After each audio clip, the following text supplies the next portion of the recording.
Hal Shelburne le vit.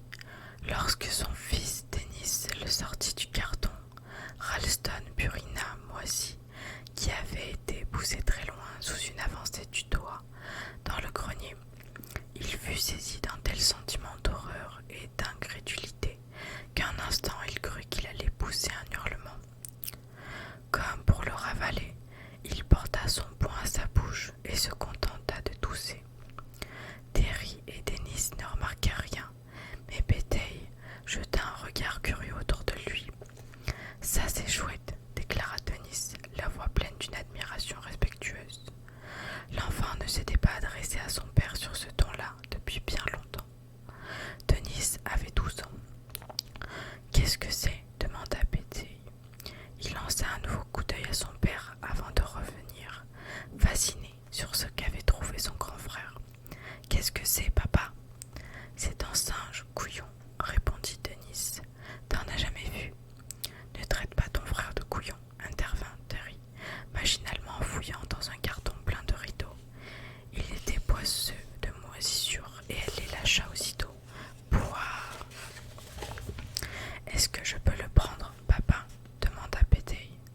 Il avait 9 ans. « Et quoi encore ?» s'écria Dennis. « C'est moi qui l'ai trouvé. »« Eh, les garçons, s'il vous plaît, » intervint Terry. « Vous me donnez la migraine. » Hal les entendait à peine. Le singe entre les mains de son fils aîné lui jetait ce sourire grimaçant qu'il connaissait bien. Celui-là même qui avait hanté les cauchemars de son enfance, qui les avait hantés jusqu'à ce qu'il... Dehors s'éleva une bourrasque glacée et des lèvres décharnées sifflèrent longuement une note dans la vieille gouttière rouillée. Bétail se rapprocha de son père.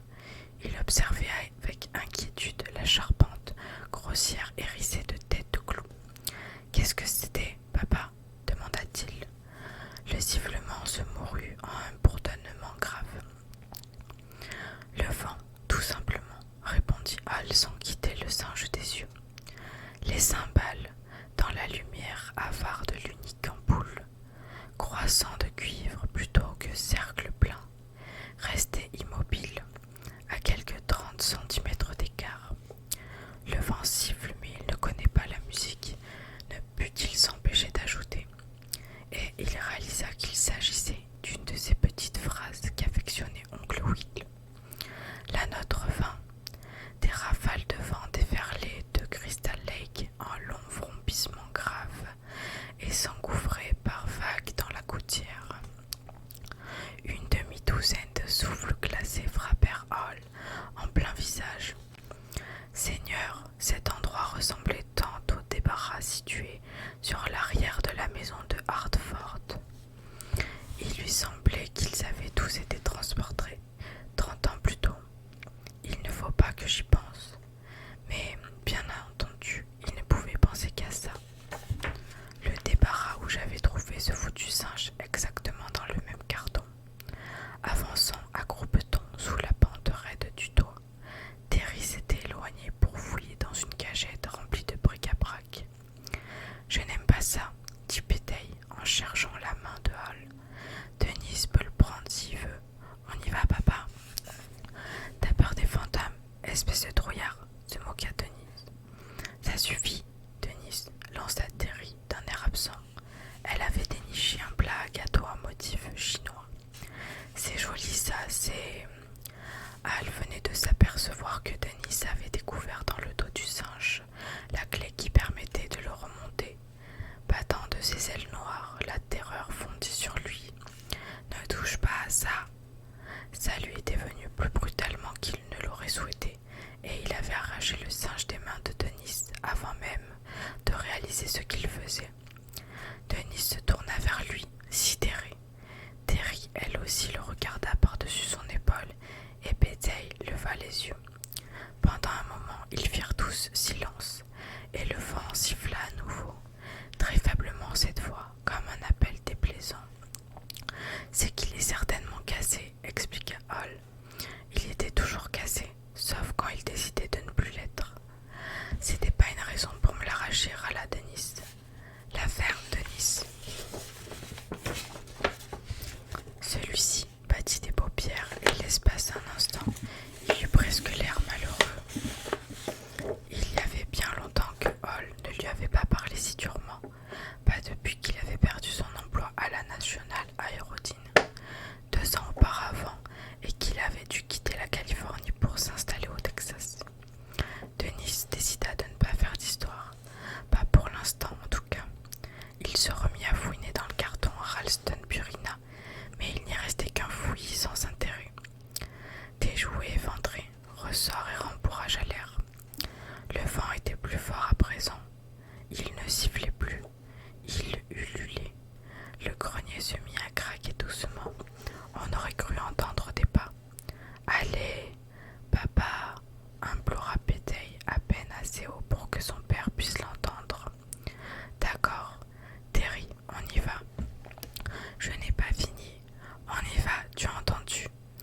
industriel au chômage, disait-il.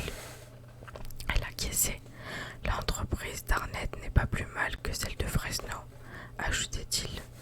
Elle acquiesçait toujours, mais il savait bien qu'elle n'était pas convaincue. En plus, il perdait le contact avec Denise. Il sentait que le gosse s'éloignait, qu'il manifestait très tôt un grand désir d'évasion. Salut Denise, adieu, étranger. Ça a été chouette de faire ce bout de chemin avec toi. Terry pensait que le gamin fumait de l'herbe. Elle en avait plusieurs fois reconnu l'odeur. Il faut que tu lui parles, Hal. À son tour, il acquiesçait, mais jusque-là, il n'en avait encore rien fait. Les garçons dormaient, Terry aussi. Hal se rendit dans la salle de bain, ferma la porte à clé, s'assit sur la battante des WC et contempla le singe.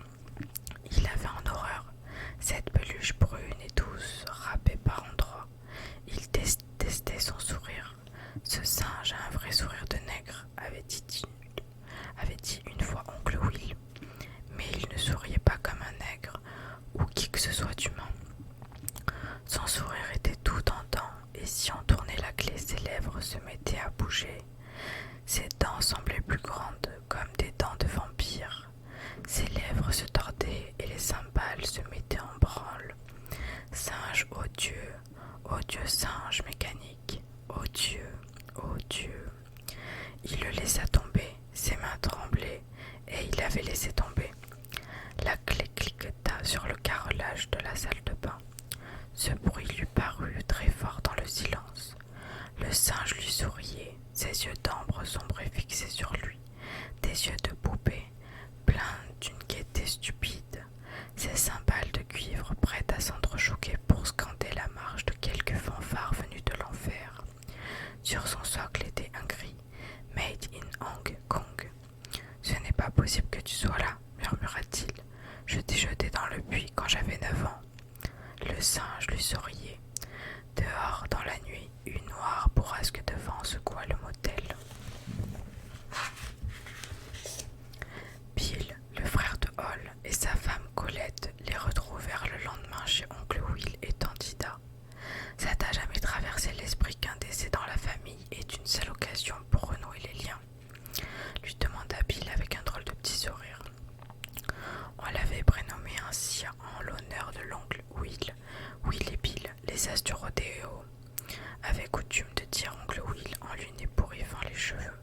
C'était une de ces petites phrases qu'il aimait à répéter comme « Le vent siffle, mais il ne connaît pas la musique ». Oncle Will était mort 6 ans plus tôt, et tante Ida avait vécu là, toute seule, jusqu'à ce qu'une attaque l'emporte. Il y avait de ça une semaine. Sans gré gare, avait dit Bill quand il avait appelé Hall pour lui annoncer la nouvelle. Comme s'il en savait quelque chose, comme si quiconque pouvait savoir. Elle était morte dans une solitude totale. Ouais, répondit Hall, j'y ai pensé. Ils firent ensemble le tour de la maison, cette maison où ils avaient passé la fin de leur enfance. Leur père, un navigant de la marine marchande, avait disparu un jour. Ils étaient tous jeunes encore, comme s'ils avaient été effacés de la surface de la terre. Bill prétendait s'en rappeler vaguement, mais pour sa part, Hall n'en gardait aucun souvenir. Leur mère était morte quand Bill avait 10 ans et Hal 8. Tante Ida les avait ramenés depuis Hartford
Sans se retourner, Pitey se redirigea vers la petite plage de galets. Dennis y était déjà, occupé à faire des ricochets. Le poids qui écrasait la poitrine de Hall se fit alors un peu moins lourd. Bill avait peut-être oublié où était le vieux puits, mais à la fin de l'après-midi, Hall le retrouva sans la moindre hésitation en se frayant un chemin à travers les ronciers qui déchiraient sa vieille veste de flanelle et s'acharnaient sur ses yeux. Le souffle court, il s'immobilisa devant les planches gauchies pourries qui le recouvraient. Après un instant d'hésitation, il s'agenouilla. Ses genoux claquèrent comme des coups de feu et repoussa deux d'entre elles. Du fond de cette humide gorge de pierre, un visage de noyé le contemplait. Les yeux grands ouverts, la bouche grimaçante, une plainte lui échappa. Elle était faible, mais au fond de son cœur, elle éclata violemment. C'était son propre visage qu'il voyait dans l'eau sombre, pas celui du singe. Pendant un instant, il avait cru que c'était celui du singe. Il tremblait, tout son corps tremblait. Je l'ai jeté dans le puits, je l'ai jeté dans le puits. Oh mon Dieu, ne me laissez pas sombrer dans la folie, je l'ai jeté dans le puits. Celui-ci s'était asséché l'été de la mort de Johnny Maccabée, l'année qui avait suivi l'arrivée de Bill et Hall chez l'oncle Will et tante Ida. Oncle Will avait emprunté de l'argent à la banque pour faire creuser un puits artésien et le fouillis de ronces avait fait disparaître l'ancien, le puits asséché. Mais l'eau était revenue, comme le singe. Cette fois-ci, il ne chasserait pas les souvenirs. Hall s'assit là, impuissant, les laissa remonter, essayant seulement de les accompagner, de les chevaucher, comme un surfeur sur une vague géante qui l'écrasera s'il tombe de sa planche, essayant simplement de les traverser jusqu'à ce qu'ils se soient à nouveau estompés. Il était venu là, à la fin de l'été, de la mort de Johnny Maccabée, en se frayant un chemin parmi les ronces, couvertes de murs. Leur odeur lourde l'avait écœuré. Personne ne les cueillait jamais, sauf parfois tante Ida, qui prenait les plus accessibles en bordure des buissons et en ramenait une poignée de son tablier. Au plus épais de l'enchevêtrement, les fruits avaient dépassé le stade de la maturité. Certains pourrissaient déjà, exsudant un liquide blanc épais comme du pu. Sous ses pieds, dans l'herbe haute, les criquets lançaient leur crissement obsédant et sans fin. Cri, cri, cri. Les épines l'avaient gratigné, faisant sourdre des gouttelettes de sang sur ses joues et ses bras nus. Il n'avait pas tenté de se protéger. La terreur l'aveuglait à tel point qu'il avait failli trébucher sur les planches pourries qui obstruaient le puits. Il était passé à 2 doigts de la chute qui aurait pu le précipiter 10 mètres plus bas, sur le fond boueux. Il avait fait tournoyer ses bras pour retrouver l'équilibre et s'était déchiré davantage encore sur les ronces. C'est à cause de ce souvenir-là qu'il avait rappelé Pitey si sèchement. C'était le jour de la mort de Johnny Maccabée, son meilleur ami. Ce jour-là, Johnny avait grimpé jusqu'à la cabane qu'il s'était construite dans un arbre au fond de son jardin. Il en avait passé des heures ensemble, cet été-là, à jouer aux pirates, à observer sur le lac des galions imaginaires, à faire tonner des canons, à prendre des ris sur les voiles. Il ne savait d'ailleurs pas très bien ce que ça voulait dire, à préparer des abordages. Johnny était monté dans l'arbre par l'échelle comme des milliers de fois auparavant, et le dernier barreau avant la trappe d'accès à la cabane avait cédé sous ses mains. Il avait fait une chute de 10 mètres et il s'était brisé la nuque. Tout ça par la faute du singe, de ce singe, ce maudit singe. Quand le téléphone avait sonné, quand la bouche de tante Ida s'était ouverte d'un seul coup et avait formé un O, horrifié parce que Milly, son amie du bas de la rue, venait de lui apprendre la nouvelle. Quand elle avait dit « Viens me rejoindre sous le porche, Hall, j'ai une mauvaise nouvelle à t'annoncer », il avait pensé, étreint par un sentiment d'incontrôlable terreur. Le singe, qu'a encore fait ce singe? Aucun reflet de son visage ne s'était imprimé au fond du puits le jour où il avait jeté le singe. Il n'y avait que des pavés et une boue fétide. Il avait contemplé le singe qui gisait sur l'herbe drue entre les enchevêtrements de mûrier, ses cymbales immobilisées, son large sourire grimaçant, dans sa bouche l'ibus, sa fourrure râpée, miteuse, arrachée par plaques, ses yeux vitreux. Je te déteste, avait-il sifflé entre ses dents. Il avait serré dans la main le corps détestable, avait senti crisser la peluche élimée. Il souriait pendant qu'il le tenait face à lui. Vas-y, lui avait-il lancé, provocateur, et pour la première fois de la journée, il avait fondu en larmes. Il avait secoué. Les cymbales avaient imperceptiblement tremblé, comme un verre. Le singe pourrissait tout ce qui était bon, tout. Allez, vas-y, fais-les sonner, fais-les sonner. Le singe avait continué à sourire. Vas-y, fais-les sonner, s'était-il écrit d'une voix maintenant hystérique. Trouillard, trouillard, vas-y, fais-les sonner. Je te défie de le faire, je suis sûr que t'oseras pas. Ses yeux d'un brun jaune, son large sourire réjoui, alors fou de colère et de terreur, il l'avait précipité au fond du puits. Il avait vu pirouetter acrobate, grotesque exécutant son numéro, et le soleil avait fait luire une dernière fois les cymbales. Il avait heurté le fond avec un bruit sourd, et le choc avait sans doute enclenché le mécanisme, car soudain les cymbales s'étaient mises en branle, le claquement tenu, régulier et entêté était monté jusqu'à ses oreilles, comme un écho venu de l'au-delà, par la gorge de pierre du puits mort. Tsing, tsing, tsing, tsing, tsing. Hall avait plaqué sa main sur sa bouche. Un instant, il avait cru le voir, là au fond. Ce n'était peut-être qu'un effet de son imagination. Gisant dans la boue, ses yeux flamboyants de colère fixés sur le petit visage rond de l'enfant qui l'observait, alla dérober par la bouche du puits, comme s'il voulait marquer ce visage pour toujours, ses lèvres s'entr'ouvrant et se refermant sur son sourire grimaçant, ses cymbales s'entrechoquant, drôle de singe mécanique. Tsing, tsing, tsing, tsing, qui est mort? Tsing, tsing, tsing. Est-ce que Johnny Maccabée, qui est tombé les yeux grands ouverts, qui avait sa propre pirouette quand il a fendu l'air de ce si bel été, les mains toujours crispées sur l'échelon cassé, pour se briser sur le sol dans un claquement sec et brutal, le sang giclant par son nez, sa bouche et ses yeux grands ouverts.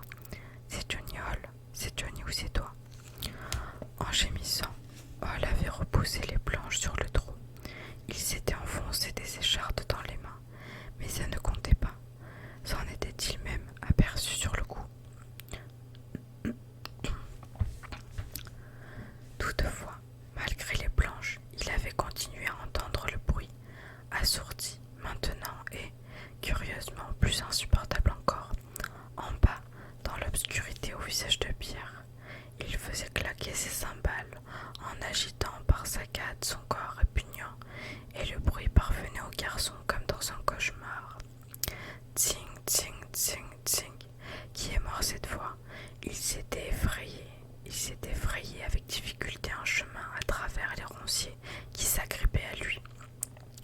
Les épines avaient tracé à vif sur son visage de lignes de sang frais. Des boules de bardane s'étaient accrochées au revers de ses jeans. À un moment, il s'était même étalé de tout son long, et dans ses oreilles retentissait toujours ce claquement, comme s'il était lancé à sa poursuite. Oncle Will l'avait découvert bien plus tard en larmes, assis sur un vieux pneu du garage. Il avait pensé que Hall pleurait la mort de son meilleur ami. C'était vrai, mais il pleurait aussi sous le choc de la terreur qu'il avait éprouvée. Il avait jeté le singe au fond du puits dans l'après-midi. Ce soir-là, alors que le crépuscule tombait sur le brouillard luisant qui recouvrait le sol comme un manteau, une voiture lancée trop vivement pour la visibilité réduite avait écrasé le chat de Tantida et poursuivi sa route, devant les entrailles répandues de l'animal. Puis il s'était mis à vomir, tandis que Tantida sanglotait. La mort de son chat, après ce qui était arrivé au petit Maccabée, avait provoqué chez elle une crise de larmes quasiment hystérique, et il avait fallu près de 2 heures à oncle Will pour réussir à la calmer tout à fait. Mais Hall s'était contenté de se détourner le visage pâle et fermé, comme s'il était à des milles de là. Son cœur était empli d'une jubilation glacée, Mais ça n'avait pas été son tour. Ça avait été celui du chat de Dandita, pas le sien, ni celui de son frère, Bill ou d'oncle Will, les deux as du rodéo. Et maintenant, ils s'étaient débarrassés du singe. Ils avaient disparu au fond du puits, et ce n'était pas trop cher payé qu'un chat miteux aux oreilles calleuses. S'il voulait encore faire claquer les cymbales infernales, qu'il le fasse. Il pouvait bien les frapper et les faire sonner pour des punaises et les cafards. Ces créatures noires et rampantes qui vivaient dans le boyau minéral du puits, ses rouages, ses engrenages et ses ressorts serrouillés en bas. Il allait mourir. Dans l'obscurité et la boue, les araignées tisseraient son linceul. Mais il était de retour. Lentement, Hall recouvrit le puits, comme il avait fait ce jour-là, et dans ses oreilles résonna l'écho fantomatique des cymbales du singe. Tsing, tsing, tsing, tsing. Qui est mort? Hall? Est-ce Terry? Ou bien Dennis? Est-ce que c'est Pitey? Hall, c'est lui que tu préfères, n'est-ce pas? Est-ce que c'est lui?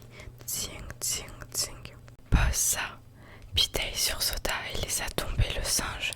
L'espace d'un insupportable instant, Hall crut que ça y était, que le choc allait déclencher le mécanisme, que les cymbales allaient se mettre à battre et à claquer. Tu m'as fait peur, papa. Excuse-moi, je voulais seulement... Je ne veux pas que tu joues avec ça. Les autres étaient allés au cinéma.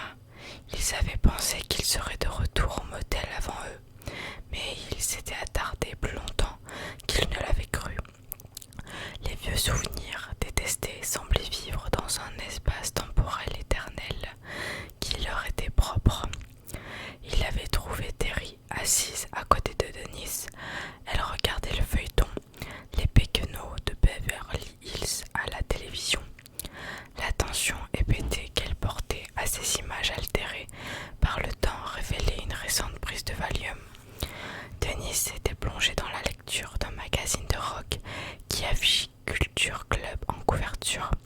Pitey, assis en tailleur sur le tapis, jouait avec le singe. De toute façon, il ne marche pas, dit Pitey. Voilà donc pourquoi Dennis le lui a laissé. Cette pensée laissa Hal honteux et furieux contre lui-même. Il ressentait de plus en plus souvent une irrépressible hostilité envers Dennis, mais, après coup, il se sentait vil et mesquin, désespéré. Non, répondit-il, il est trop vieux. Je vais le jeter. Il tendait la main et Pitey, l'air troublé, le lui remit. Papa est en train de devenir complètement schizo, lança Dennis à sa mère. Sans prendre le temps de réfléchir, tenant toujours à la main le singe qui semblait grimacer, son approbation, Hall traversa la pièce. Il saisit Dennis par sa chemise et le souleva de son fauteuil. On entendit quelque chose se déchirer. L'expression choquée de Dennis était presque comique. Rockwave tomba par terre. « Hé, toi, viens avec moi !» s'écria Hall sévèrement en entraînant son fils vers la pièce voisine. « Hall !» hurla presque Terry. Pitey roula des yeux ronds. Hall fit entrer Dennis dans la chambre. Il claqua la porte et envoya valser contre elle le garçon. Dennis commençait à avoir l'air effrayé. « Tu as une sacrée grande gueule maintenant, » lui dit Hall. « Lâche-moi, tu déchires ma chemise, tu... » À nouveau, Hall plaqua violemment l'enfant contre la porte. « Oui, » répéta-t-il, « une sacrée grande gueule. C'est à l'école qu'on t'apprend ça, à moins que ce ne soit là où tu te défonces. » Dennis s'empourpra, défiguré un moment par la honte. « Je ne serais pas dans cette école de merde si tu t'étais pas fait foutre à la porte, » éclata-t-il. Une fois encore, Hall se précipita contre la porte. « J'ai pas été viré, j'ai été victime d'un licenciement économique. Tu le sais bien, et j'ai pas besoin que tu m'emmerdes avec ça. T'as des problèmes, t'es pas le seul, en tout cas ne me les balance pas dans la figure. Tu as de quoi manger, tu as des fringues sur le cul, tu as 12 ans et c'est pas un gosse de 12 ans qui va m'emmerder comme ça. » Il scandait chaque phrase en tirant brutalement le garçon vers lui, jusqu'à ce que leur nez se touche presque. Puis il le projetait à nouveau contre la porte. « Pas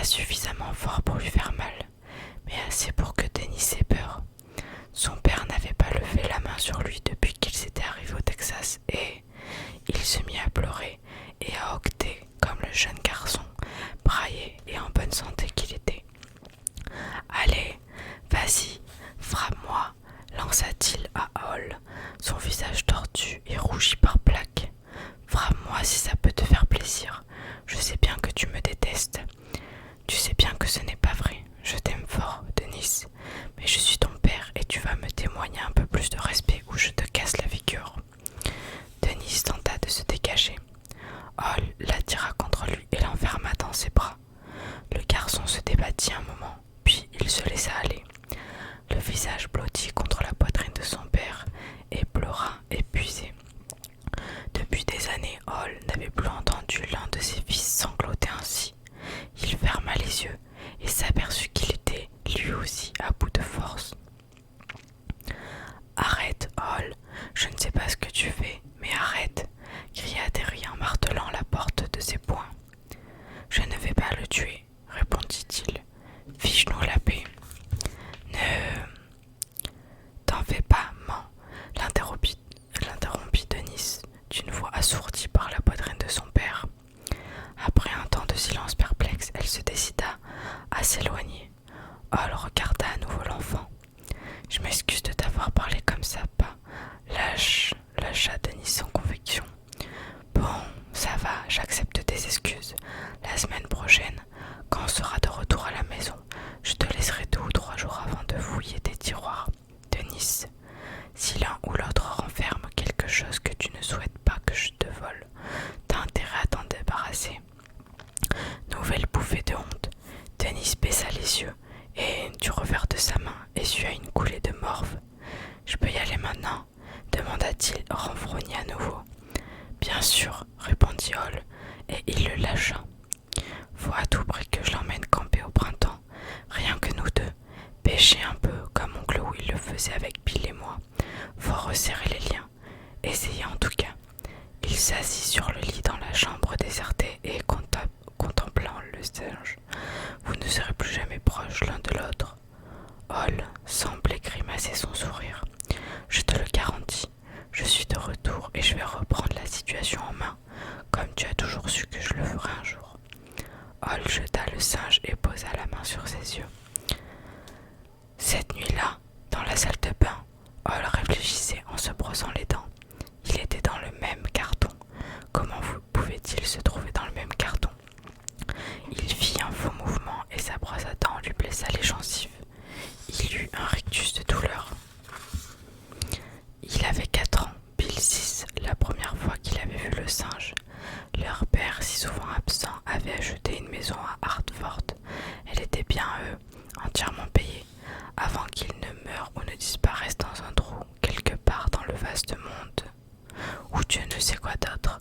Leur mère était alors secrétaire à l'usine d'hélicoptères Holmes de Westville et auprès des garçons, ou du moins pendant la journée. Auprès de Hall, car Bill était au cours préparatoire, c'était la valse des babysitters.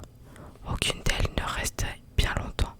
Elles tombaient enceintes et épousaient leur petite amie, ou bien rentraient chez Holmes, ou alors, un beau jour, Madame Shelburne découvrait qu'elles avaient bu un peu de madère réservé à la cuisine ou du cognac qu'elle gardait dans un buffet pour les grandes occasions.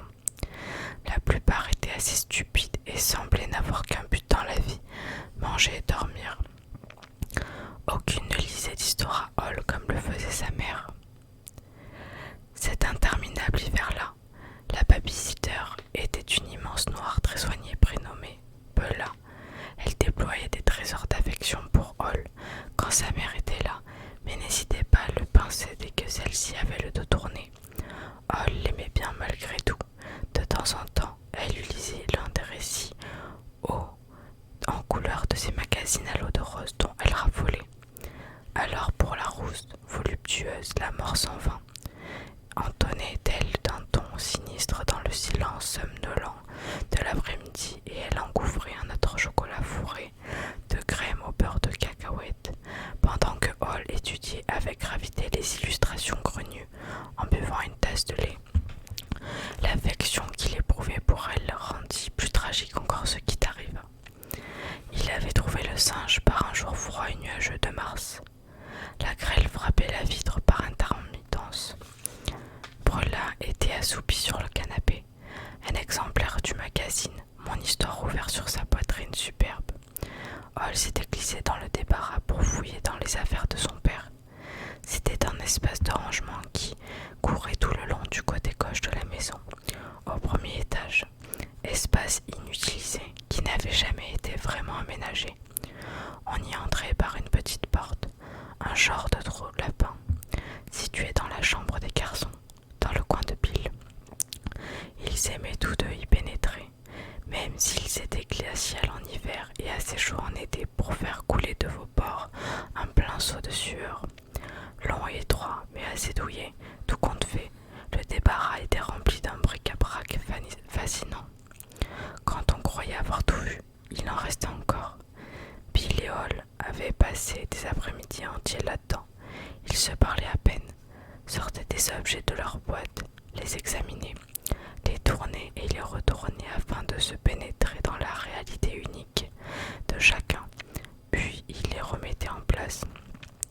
Hall se demandait à présent s'ils n'avaient pas tenté ainsi du mieux qu'ils le pouvaient d'établir le contact avec leur père disparu. Titulaire d'un brevet de navigation, il avait travaillé dans la marine marchande et des morceaux de cartes marines étaient empilés dans le débarras.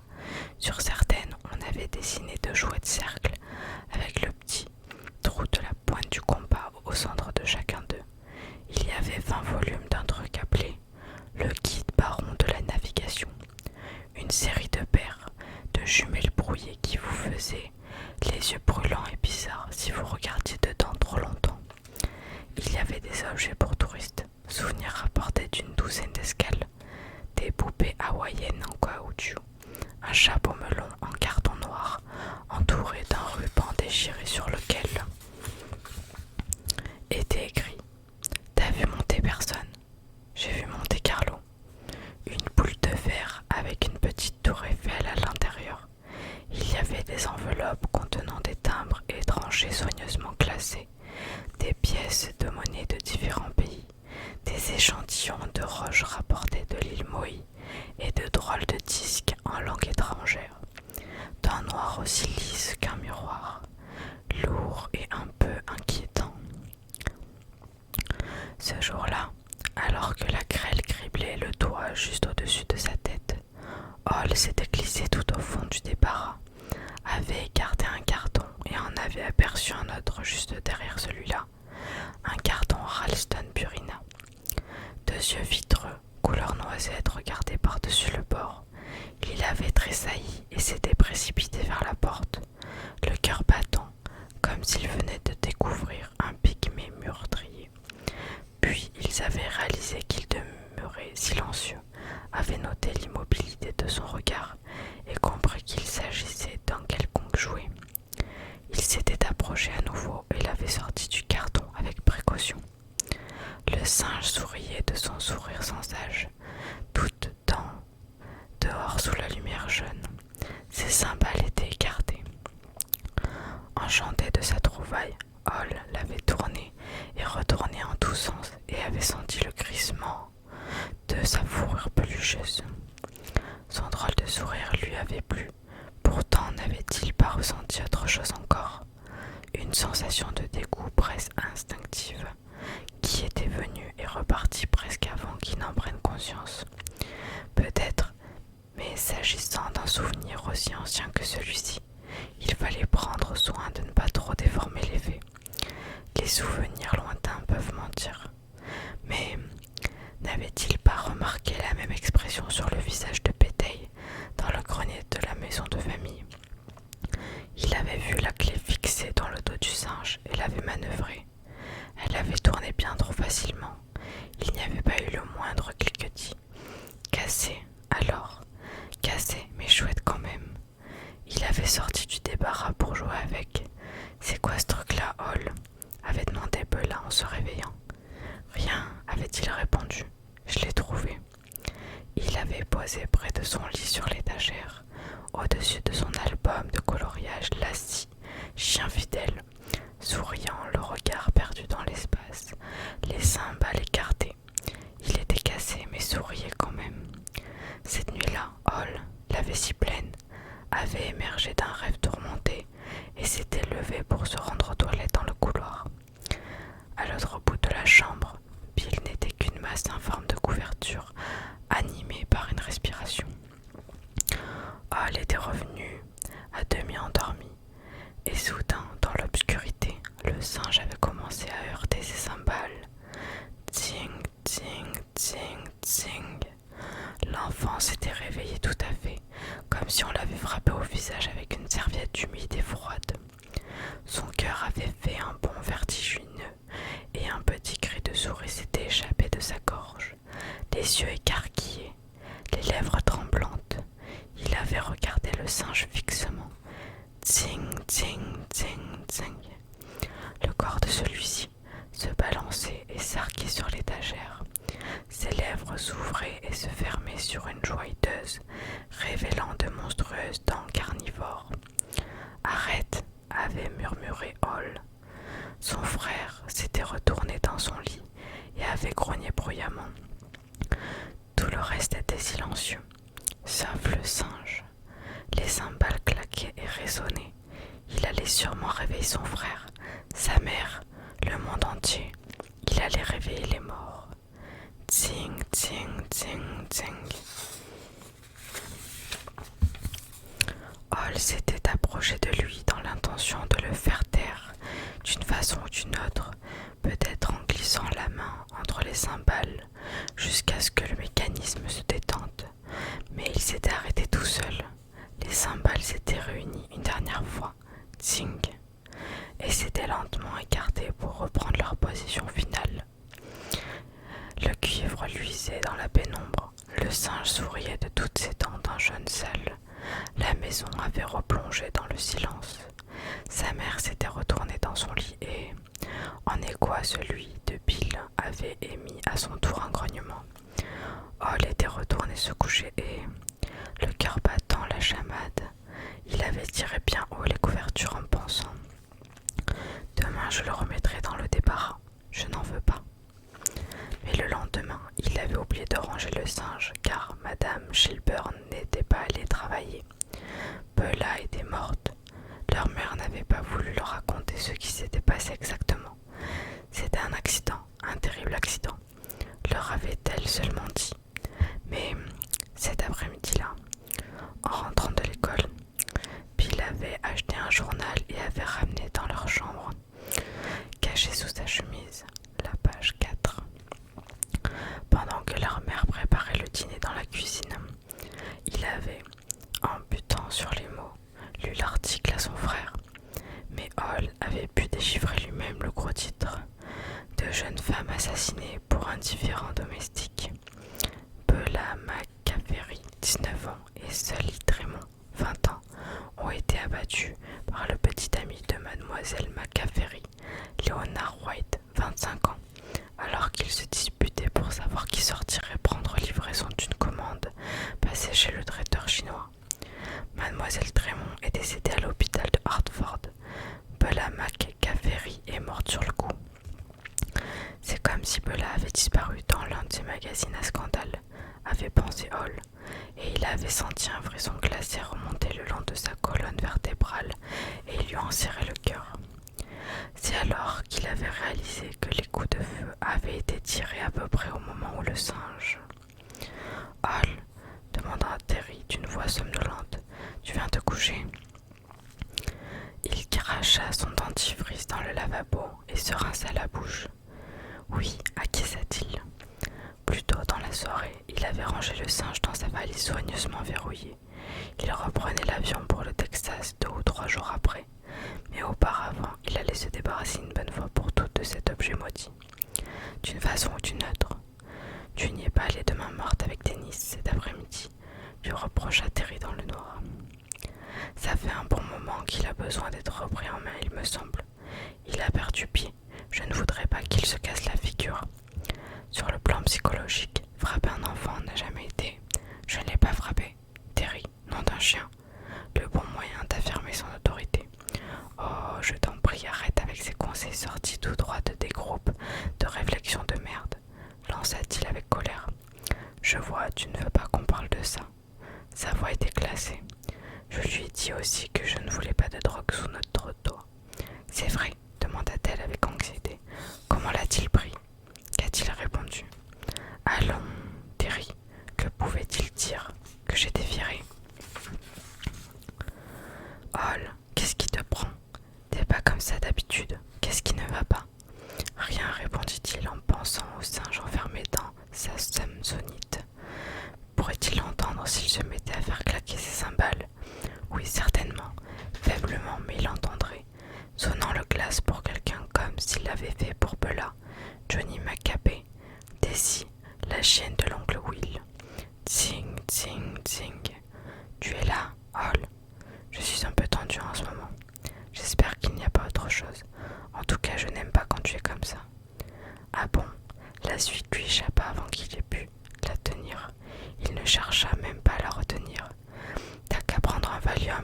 découvrir à nouveau la vie en rose.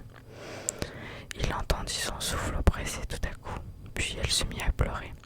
Il aurait pu essayer de la réconforter peut-être, mais il s'en sentait incapable. Il avait trop de terreur en lui. Ça irait mieux quand le singe aurait disparu pour de bon.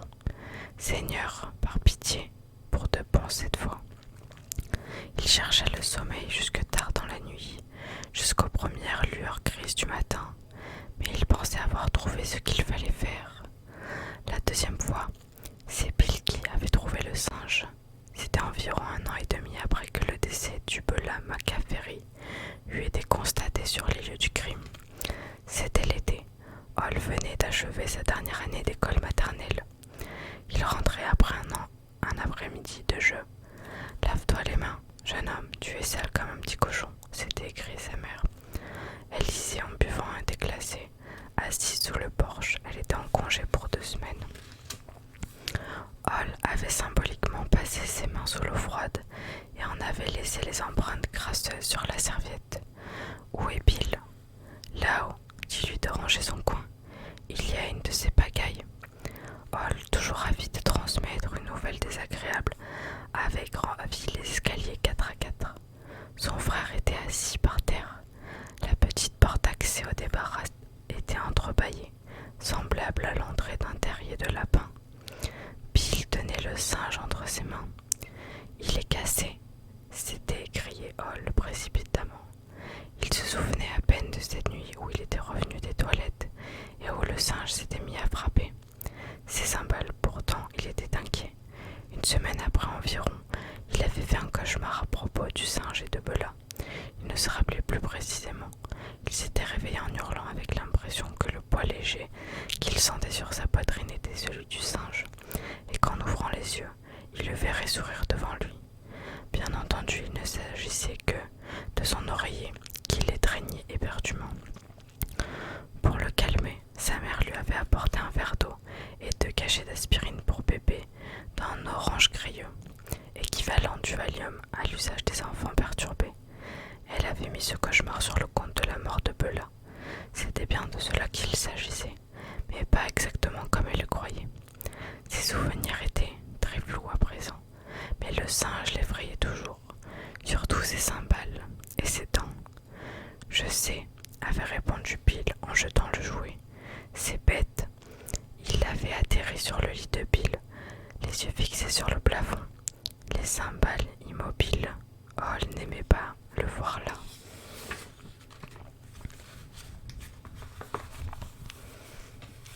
Alors voilà, la lecture est terminée.